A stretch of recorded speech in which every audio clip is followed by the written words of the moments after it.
नमस्कार, मैं हूं इंद्र मोहन। भारत और चीन विवाद के बीच ग्लोबल टाइम्स ने आखिरकार ये कबूल लिया है कि गलवान घाटी में जो उस रात को हुआ था उसमें चीनी सैनिकों की भी मौत हुई थी। हालांकि इस सच को कबूला तो है उन्होंने, लेकिन इसमें भी एक चालाकी दिखाई है ग्लोबल टाइम्स ने। ग्लोबल टाइम्स ने ये लिखा है कि उस दिन भारतीय सैनिकों से कम चीनी सैनिकों की मौत हुई थी। साथ ही जब यह हिंसा हुई थी गलवान घाटी में, तो भारतीय सैनिकों ने बिना किसी चेतावनी के चीनी सैनिकों पर हमला किया। ग्लोबल टाइम्स के एडिटर हू शिजिंग के हवाले से पूरी खबर लिखी गई है, जिसमें यह दावा किया गया है कि 15 जून को गलवान घाटी में चीनी सैनिकों की भारत के 20 सैनिकों के मुकाबले कम मौत हुई थी। किसी भी चीनी सैनिक को भारत ने नहीं पकड़ा था, जबकि पीएलए ने उस दिन कई भारतीय सैनिकों को पकड़ लिया था। आपको याद होगा कि रक्षा मंत्री राजनाथ सिंह ने लोकसभा और राज्यसभा में एलएसी के सिचुएशन को लेकर पूरा बयान दिया है। उसमें उन्होंने साफ कर दिया है कि किस तरीके से भारतीय सेना तैनात है, और उसके बाद से लगातार चीन की तरफ से ऐसे बयान दिए जा रहे हैं जिससे भारतीय सैनिकों का मनोबल कम हो जाए। इसके पहले भी हमने आपको खबर बताई थी कि किस तरह पेंगोंग 4 के पर लाउड स्पीकर लगाए गए और वहां पर पंजाबी गानों को प्ले किया जाता है। और अब ये भी वही तरकीब है। ग्लोबल टाइम्स ने यही एक तरकीब निकाली है। ग्लोबल टाइम्स सरकारी अखबार समझिए, सरकार का एक तरीके से प्रवक्ता। जो सरकार बोलती है वही ग्लोबल टाइम्स बोलता है, और ग्लोबल टाइम्स का यह लेख उसी तरफ इशारा कर रहा है कि दरअसल भारतीय सैनिकों के मनोबल को कम करने के लिए इस तरीके से यह लेख लिखा गया है आज ग्लोबल टाइम्स में, जिसमें यह लिखा है कि भारतीय सैनिकों से पीएलए के सैनिक कम मरे थे, बल्कि पीएलए के सैनिकों ने कुछ भारतीय सैनिकों को पकड़ भी लिया था, लेकिन उन्होंने उसे छोड़ दिया। इस दावे के साथ लेकिन यह बात कंफर्म कर दी है इस अखबार के जरिए हू शिजिंग ने कि गलवान घाटी में उस रात चीनी सैनिक भी मरे थे, लेकिन उनकी संख्या स्पष्ट तौर पर उन्होंने नहीं लिखी है।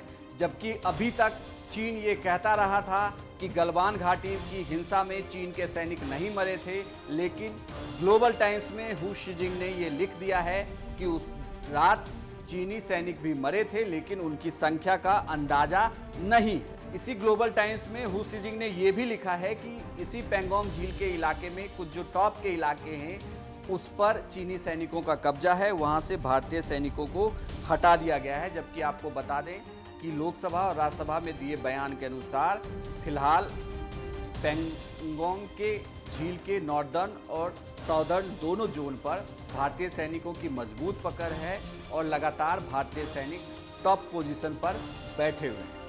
आपको राज्यसभा में दिया राजनाथ सिंह का वो बयान भी सुना देते हैं, जिसमें उन्होंने साफ साफ कहा था कि भारतीय जवान हर मुश्किल का जवाब देने के लिए तैयार हैं और वो बिल्कुल सजग हैं, और चीन की घुसपैठ को भारत बिल्कुल भी बर्दाश्त करने वाला नहीं। इंडिया चाइना के बॉर्डर एरियाज में commonly delineated line of actual control नहीं है, और एलएसी को लेकर दोनों का परसेप्शन भी यह अलग अलग है। इसलिए पीस और ट्रैंक्विलिटी बहाल रखने के लिए दोनों देशों के बीच कई तरह की एग्रीमेंट्स और प्रोटोकॉल्स भी हुए हैं।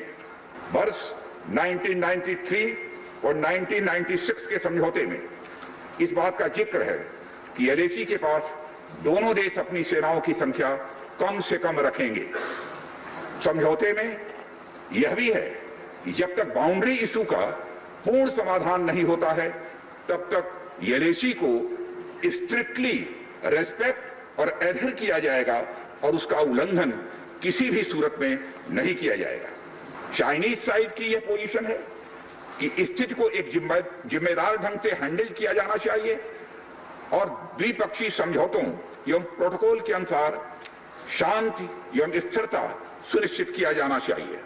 लेकिन सभापति महोदय, इसके बावजूद चीन की गतिविधियों से यह पूरी तरह से स्पष्ट है, उसकी कथनी और उसकी करनी में अंतर है। और इसका प्रमाण है कि जब डिस्कशन चल ही रहे थे, चीन की तरफ से 29 और 30 अगस्त की रात को प्रोवोकेटिव माने उकसाने वाली, भड़काने वाली है सैनिक कार्रवाई की गई, तो चीन की तरफ से की गई, भारत की तरफ से नहीं की गई। जो पेंगोंग लेक के साउथ बैंक एरिया में स्टेटस को बदलने का एक चीन के द्वारा प्रयास किया गया, लेकिन एक बार फिर हमारी आर्म फोर्सेस के द्वारा सभापति महोदय टाइमली व फर्म एक्शंस के कारण उनके प्रयास किसी भी सूरत में सफल नहीं हो पाए। सभापति महोदय, जैसा कि उपर्युक्त घटनाक्रम से स्पष्ट है, चीन की कार्रवाई से हमारे विभिन्न द्विपक्षीय समझौतों के प्रति उसका डिसरिगार्ड दिखता है। भारत एवं चाइना का सीमा का प्रश्न अभी तक अनसुलझा है। भारत और चाइना की बाउंड्री का कस्टमरी और ट्रेडिशनल अलाइनमेंट चाइना नहीं मानता है। यह सीमा रेखा वेल एस्टेब्लिश्ड भौगोलिक सिद्धांतों पर आधारित है, जिसकी पुष्टि न केवल ट्रीटीज और एग्रीमेंट्स द्वारा बल्कि हिस्टोरिक यूसेज और प्रैक्टिसेस द्वारा भी सभापति महोदय हुई है। चाइना लद्दाख में भारत की लगभग 38,000 स्क्वायर किलोमीटर भूमि का अनधिकृत या कब्जा किए हुए है। इसके अलावा 1963 में एक तथाकथित बाउंड्री एग्रीमेंट के तहत पाकिस्तान ने पाक ऑक्युपाइड कश्मीर की 5,880 स्क्वायर किलोमीटर भारतीय जमीन अवैध रूप से चाइना को सौंप दी है। चाइना अरुणाचल प्रदेश की सीमा से लगे हुए लगभग 90,000 स्क्वायर किलोमीटर भारतीय क्षेत्र को भी अपना ही बताता है। सभापति महोदय, भारत तथा चाइना दोनों ने औपचारिक तौर पर यह माना है कि सीमा का प्रश्न एक जटिल मुद्दा है, जिसके समाधान के लिए पेशेंस की आवश्यकता है तथा इस मुद्दे का फेयर, रीजनेबल और म्यूचुअली एक्सेप्टेबल समाधान शांतिपूर्ण बातचीत के द्वारा निकाला जाए। ये दोनों इस बात पर सहमत हैं। दोनों देशों ने यह माना है कि एलएसी पर पीस और ट्रैंक्विलिटी बहाल रखी जाएगी, जिस पर एलएसी की अपनी अपनी रेस्पेक्टिव पोजीशंस और बाउंड्री क्वेश्चन का कोई असर नहीं माना जाएगा।